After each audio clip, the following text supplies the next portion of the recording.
What is going on, guys? It's your boy Edward V, and today we're going to talk about 5 ways to succeed utilizing the alternate day fasting, intermittent fasting protocol. Recently, I've been getting a lot of questions about alternate day fasting. It looks like a lot of people are trying to do that transition, or people just want to step into the intermittent fasting realm utilizing this specific regimen. I'm going to tell you the top 5 things that you need to focus on to make sure that you can succeed using alternate day fasting. I'm going to go ahead and break it down in this video. Stay tuned.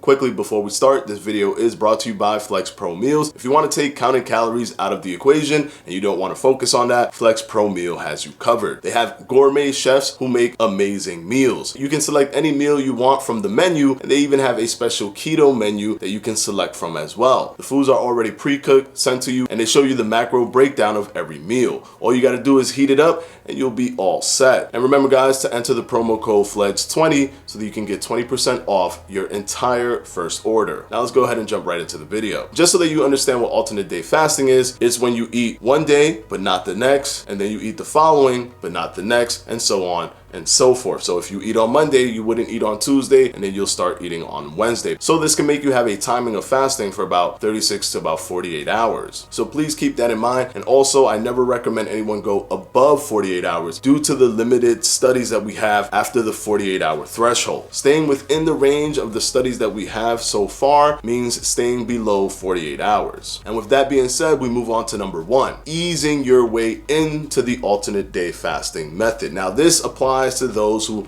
haven't done intermittent fasting at all. I know that there are a lot of people who are entering the intermittent fasting world for the first time and want to enter with alternate day fasting. Just keep in mind that you're going from night and day. Your ghrelin levels will be very, very aggressive against what you're doing. And if you don't know what ghrelin is, it's a hunger hormone that triggers when your body is signaling for you to eat. It signals your brain to tell you that you're hungry. This ghrelin secretion works on a rhythm. So if you eat breakfast, lunch, and dinner, and you're not going to eat breakfast, lunch, or dinner, it's going to be very taxing on your hormones in the beginning. So it's going to be very difficult for you to go from not doing intermittent fasting to alternate day fasting. I recommend a slow entry if you're just starting out. Now, if you've been doing intermittent fasting, if you've been doing the warrior diet, which is 20 hours of fasting and 4 hours of eating every day, if you've been doing that, or if you've even been doing the lean gains, you have an idea of what it feels like to be skipping meals that you normally would have eaten before. So it becomes more of a natural progression into a longer fasting period. I always recommend, if you're going to start for the first time, to utilize the 16-8 method. 16 hours of fasting, 8 hours of eating. Then slowly move on to the warrior diet. Then slowly move into the 1 meal a day diet, which is about 23 hours of fasting, 1 hour of eating. And then at that point, you can start to get into alternate day fasting. I only say this because I don't want you to start alternate day fasting and then be so overwhelmed by how difficult it feels and then just completely stop. That could easily happen because, as I said, you're going from eating breakfast, lunch, and dinner to not eating for an entire day until the next day. It's not the easiest thing in the world if you haven't started fasting yet. Now, the second point to succeed is very important. Do not do modified alternate day fasting. And this is the reason. Modified alternate day fasting can work for you, but here's the problem. The study that every pundit within the science and nutrition field utilize to fight against intermittent fasting, there are only 2. They use 5-2 diet and modified alternate day fasting, both of which allow you to eat during your fasting period. It goes from 500 calories up to 1,000 calories. If you do the 5-2, that's 5 days of eating with 2 days of fasting, but within those 2 days, you can eat 500 up to 1,000 calories. Modified alternate day fasting also allows you to eat from 500 to about 1,000 calories on your fasting time frame. Intermittent fasting versus calories in versus calories out. Every time they use the modified alternate day fasting regimen, and it is isocaloric, in which they're controlling for the calorie intake, it tends not to show any benefit for the alternate day fasting group versus the caloric restriction group. The reason is that they're actually eating during the times when they should be fasting, and all of the hormonal cascades in which insulin is reduced for a long period of time, leptin is increased, ghrelin is decreased, IGF-1 increase, muscle retention, partitioning of the calorie burn to focus directly on body fat because of all of these different elements of your hormones, higher levels of autophagy. All of those things are not taking place because you're stumping it with food. Thus, all you're doing is having an aggressive caloric restriction day versus a caloric restriction day. You're not actually truly fasting in the way that it will actually help you hormonally to give you those advantages that come with being in a fasted state. So do not use modified alternate day fasting if you're going to do alternate day fasting. As I stated, the studies that people use against intermittent fasting, and you could always click the links if they ever tell you, hey, look, this study tells you that intermittent fasting doesn't work. Click the link and I guarantee you that study will be a modified alternate day fasting study or a 5-2 study. Those studies are the ones that show that there is no difference. Once you remove the alternate day fasting from being modified and you make it full fasting with 0 caloric intake versus calories in versus calories out, that's when you see the benefits of intermittent fasting. Whenever you even use a 20-hour fast or even the 16-hour fast, you see a benefit when it's 0 caloric intake during the fasting time frame. There's even benefits with alternate day fasting, even if you're eating ad libitum, where you can eat as much as you like, when it's a 0 caloric intake for the fasting time frame. No matter what the pundits tell you or what the advocates tell you, the studies are clear.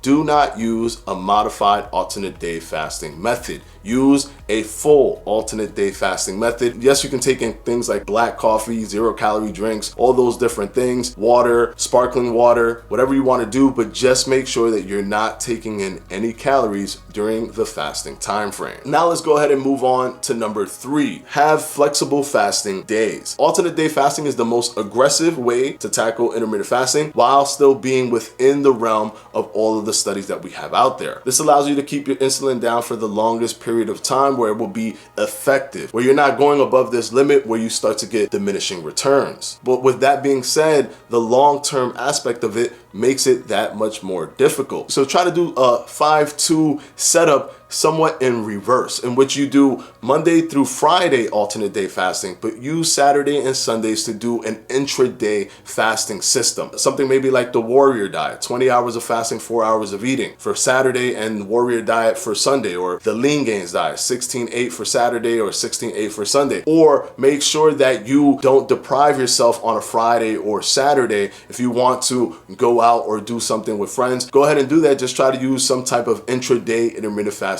method for those days. Remember, the most important thing is not how much fat you're going to burn, is if you can keep this up for the rest of your life. Because if you're doing one protocol and you're moving from that protocol to alternate day fasting thinking that this is just going to hypercharge everything and you'll be able to go back to this protocol and be successful, if you weren't successful with one protocol, going back to it can't put you back to the weight that you were before. So you want to make sure that whatever protocol you stick to that actually works for you, it works for you for the rest of your life. So if you have to interject certain things psychologically to help you out, definitely do that so that you can do this for the long term. Moving on to number 4, make sure that you're taking in the calories that you need. Alternate day fasting can give you so much more wiggle room with the amount of calories that you're eating on a single day because you're skipping an entire day. Obviously, make sure that you're at a caloric deficit, but remember that caloric deficits don't work on a day-by-day basis. They work on a day-by-day, week-by-week, month-by-month, year by year, decade by decade. As long as at the end of the week you're at a caloric deficit for that week, you will lose weight. So don't beat yourself up and try to be so aggressive in your calorie deficit during your feeding time and neglecting the fact that you didn't eat the day prior. If you want, you can map it out, add up all the calories for the week, and then decide what your daily calorie intake will be during the times where you're feeding. This makes it much easier for you to control your calories for the week because it makes it much harder for you to get all of those calories in. Thus, you will probably be in a better position to lose weight, but you want to make sure that you're not overdoing it because starvation does not come from fasting. Starvation comes from an aggressively low caloric intake. And the final point, this is very important. Do not modify your macros until you are absolutely comfortable with the alternate day fasting method. Your body can only take so much push and pull. If you're trying to go in there and also do the keto diet all at the same time, the only thing that's going to happen is that it's going to be too taxing psychologically for you to even pull this off. You're going to end up quitting way earlier than you wanted to. Try to eat reasonably nutritious foods, but try to eat foods that will satisfy you. Do not focus too much on the macro breakdowns in the beginning. What you want to focus on is getting into the rhythm. That's probably the most important thing. Once that ball is rolling, then you can start to pay attention a little bit more to the macros. But absolutely do not start from not doing anything at all to doing the keto diet and alternate day fasting, because that is a recipe for disaster. What you want to do is use fasting methods that are going to ease your way in, and also not focus on the macronutrients so aggressively in the beginning until you're very comfortable with the alternate day fasting protocol. That's very, very important. I've seen so many people fall off the bandwagon because they're doing too much too fast. So keep that in mind, guys. And of course, as always, I want to thank my patrons for my Patreon, and I'm going to go ahead and put their names right up here.